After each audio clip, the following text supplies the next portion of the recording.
আজকের এই সহজ রেসিপিতে যদি মুরগির কলিজা গিলা রান্না করা হয় তাহলে এর স্বাদ কিন্তু মুখে লেগে থাকবে।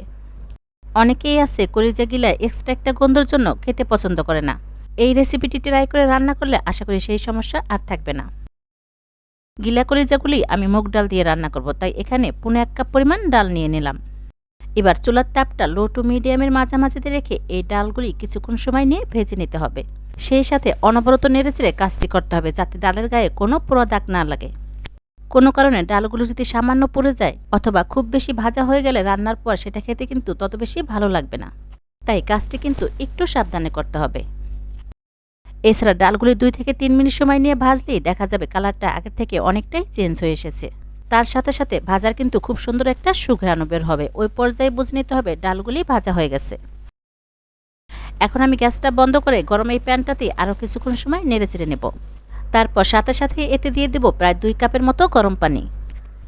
এর পরিবর্তে কিন্তু ঠান্ডা পানি দেওয়া যাবে না।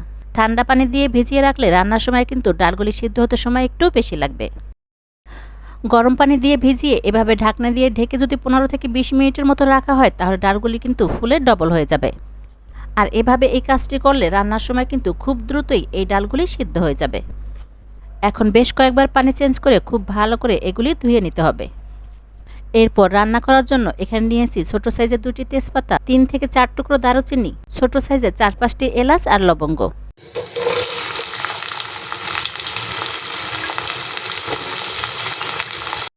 রান্না করার জন্য এখানে 1/2 কাপ পরিমাণ তেলের সাথে 1/2 কাপ পরিমাণ পেঁয়াজ দিয়েছি। এখন নেড়েচেড়ে এই সব কিছু ভেজে নিব। আর ভাজতে ভাজতে এই পেঁয়াজগুলি যখন হালকা গোল্ডেন কালার হয়ে আসবে ওই পর্যায়ে এখানে দিব 1 টেবিল চামচ পরিমাণ আদা পেস্ট আর 1 টেবিল চামচ পরিমাণ রসুন পেস্ট।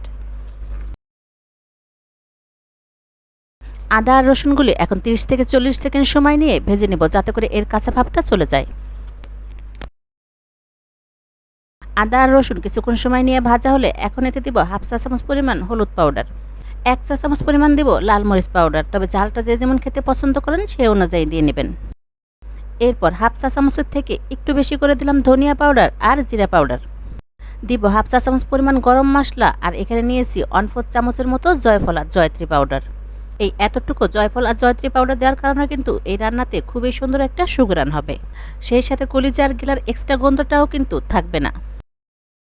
এখন পেঁয়াজ আর তেলের সাথে এই মশলাগুলিও 10 থেকে 15 সেকেন্ড সময় নিয়ে ভেজে নেব। এরপর এতে দিব 1/2 কাপ পরিমাণ পানি। সেই সাথে মিডিয়াম সাইজের 2টি টমেটো দিয়ে এই মশলাগুলি আবারও খুব ভালো করে কষিয়ে নেব।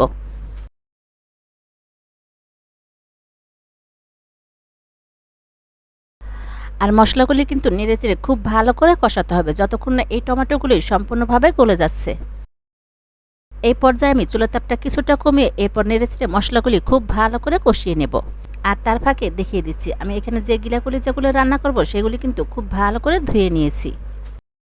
গিলাতে যেহেতু অনেক ময়লা থাকে তাই প্রথমে এগুলি খুব ভালো করে পরিষ্কার করে কয়েকবার পানি চেঞ্জ করে ধুয়ে নিতে হবে।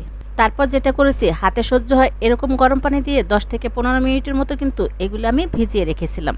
গরম পানি থেকে তুলে আবার কয়েকবার ধুয়ে নিলে কিন্তু এর গন্ধটা একেবারেই চলে যাবে।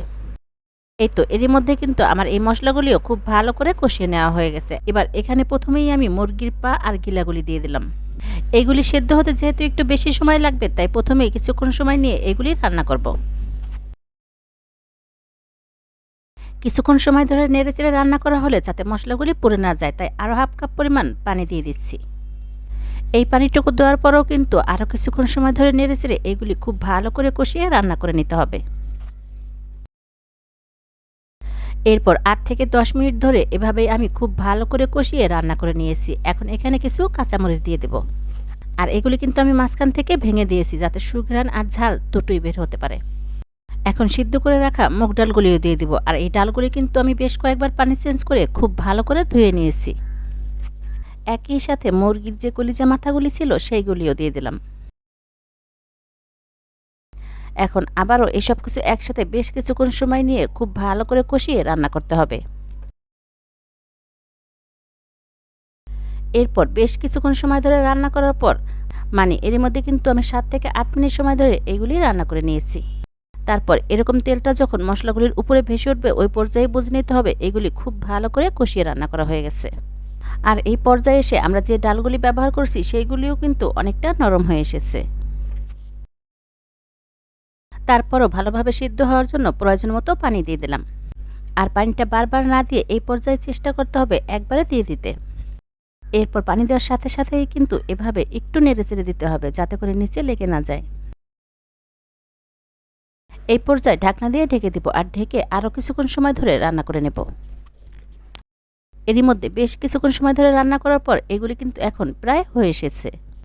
ঢাকনা দিয়ে ঢাকার পরও কিন্তু প্রায় 10 থেকে 15 মিনিট সময় নিয়ে এগুলি রান্না করে নিয়েছি। আর মাঝে কয়েকবার ঢাকনা খুলে কিন্তু নেড়েচেড়ে দিয়েছি যাতে ডালগুলি নিচে লেগে না যায়। এখন নামিয়ে নেওয়ার আগে ফ্রেশ ফ্লেভারের জন্য দিলাম কিছুটা গরম মশলা পাউডার আর হাফ চামচের থেকে কিছুটা বেশি ভাজা জিরা পাউডার। হালকা হাতে এগুলি মিশিয়ে নিয়ে এরপর আমি চুলাটা বন্ধ করে দিব আর ঢাকনা দিয়ে বেশ কিছুক্ষণ সময়ের জন্য ঢেকে রেখে দেব।